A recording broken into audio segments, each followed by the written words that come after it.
You know, it seems like just about every week now that we meet a young man or a young woman who, after we're finished talking with them, about the only thing you can say is wow. Yeah, you're probably going to feel the same way after you meet our next guest.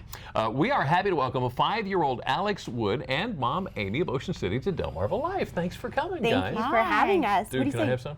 Yeah. Thank you. Hi, Alex. How are you? Good. Good. Yeah. Who is this? Chocolate. This is Chocolate? Awesome. He's adorable. Okay, Amy, I'm going to start with you. A lot has happened in the last 5 years. Take us back to when Alex was born. Well, Alex was pretty much just a regular kid life, regular baby. Nothing really stood out to us as anything being an issue until last May, when on May 21st, that morning we noticed something was wrong with his eye. And that sort of led to the turn of events of that day that kind of changed his journey from just being a regular kid to, going through this experience. And the school nurse said something. It was the teacher, actually. Oh, the I teacher. had noticed his eye that morning. It just looked like it was drifting a little, and Right. we have a history of lazy eye in our family. So I just assumed that might be it. Okay. And later made an eye doctor appointment. Later that morning, the teacher said she noticed he was also walking unsteady. So at that point, I made an appointment with the pediatrician for that afternoon because I had a feeling it was something that needed to be checked out. Right. So when we got to his pediatrician's office, Dr. Alvarado, he said immediately go to Hopkins and get an MRI because he thinks it might be a brain tumor. Oh my goodness. What was going through your mind when you heard those words? It was kind of that out-of-body experience where you're watching yourself hear this. I mean, I think that was just not exactly anything that I thought was going to be the issue, but when he said it, I just had a feeling. So we got in the car, we got to Hopkins, he was MRI'd, and they said he had a mass in the center of his brain. Oh my goodness. Wow. Okay, so where did you go from there? So that night around 9:30, we met with the neurosurgeon who said they were, they told us the name of the tumor, which I could not pronounce for Yeah. days.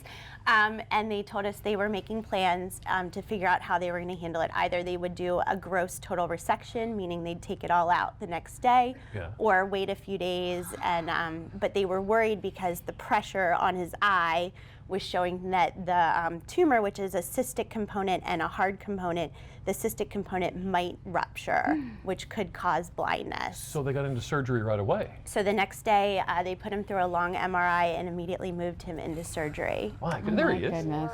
Ah, Yeah, there you are, dude. you are. Is that your dad? Yeah. Yeah. Ah, look at you. And I mean, this all happened in a 24-hour period? Yes.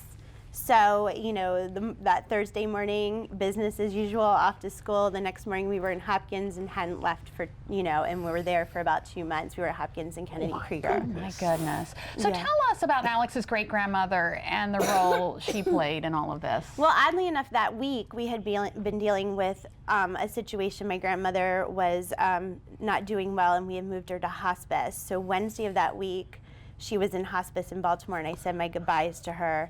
And we came home from Baltimore that night, and the next morning this happened. So all of us, were switching. Yep. There's Granny. All of us were switching gears and, worried about Alex. And then about 2 days later, my grandmother passed away. It was 2 days after surgery. And on her memorial service day was the first day he walked in the pediatric ICU at Hopkins. So I felt very strongly that none of this was coincidental and that she was definitely and has been his guardian angel. Aw. So how's recovery been?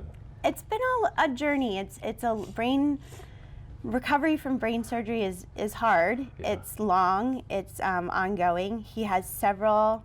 When it comes to brain tumors, it's all about it's like real estate. It's all about location. His happened to disrupt his whole endocrine system, so he has to take synthetic hormones. There's a lot of subsequent conditions that have to be managed at home. Why? Yeah, because the tumor itself was benign, right? The tumor's benign, which when they told me that, I was instantly relieved because I thought, well, it's not going to spread to other structures in the brain, but unfortunately, it can regrow in place. So this past year has been about managing the conditions, but also under the concern that it might regrow, because there's a 70% chance it'll regrow in the first year. So in a couple weeks, we'll be past that and the percentage will go down. So I'm very hopeful it won't come back, and That's that great. will be the first thing that we won't have to deal with. And then it's just, he's pan-hypopit, so he has no pituitary function. So we I was just looking at this list of some of the things that are going on here. He's lost pituitary function, has diabetes insipidus, which is the lack of diuretic hormone to regulate the sodium and water balance.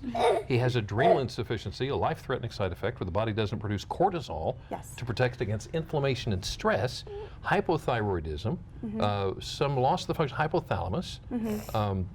That causes issues with body temperature regulation, mood, memory, and metabolism. His growth hormone is deficient, so it's daily injections for that. Oh my goodness. Yes. What does that mean for Alex, all of that? Well, it means that he has he's going to have a lot of doctors in his life. But I think, Alex was lucky in that he was diagnosed at 5. So this is something he will always have in his life, and he won't remember what life is like before. A lot of these kids get diagnosed later in their teenage years and have to deal with no pituitary function, all of that. I mean, imagine the hormone replacement. Yeah. He is, there's a lot of work. It's a lot of work for us to manage it. So there are things that come with it that are tricky. And so he's always sort of on that balance of when we never know if we're going to show up at PRMC and get flown to Hopkins. We've been flown to Hopkins 3 times. He's ready to go play, isn't he? Yes. I guess the silver lining here is prognosis is good. Yes. I mean, overall, yes. I mean, hopefully we can manage the conditions and he will be good and live a normal life, and that's the best we can hope for.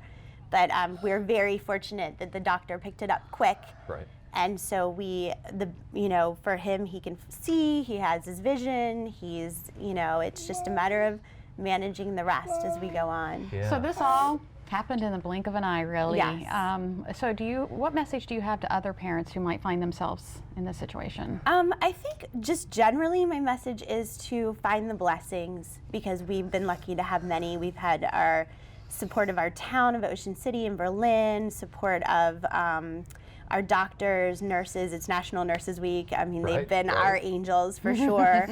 And trust your gut, because the biggest thing in all of this is a lot of times certain side effects from tumors can basically be missed or diagnosed as something else. So being able, if you feel like something is really off, fight for that MRI. And brain tumor research is very underfunded, so lots of researchers specifically for pediatric brain tumors are relying on private funding. So the Pediatric Brain Tumor Foundation is a really great organization to support.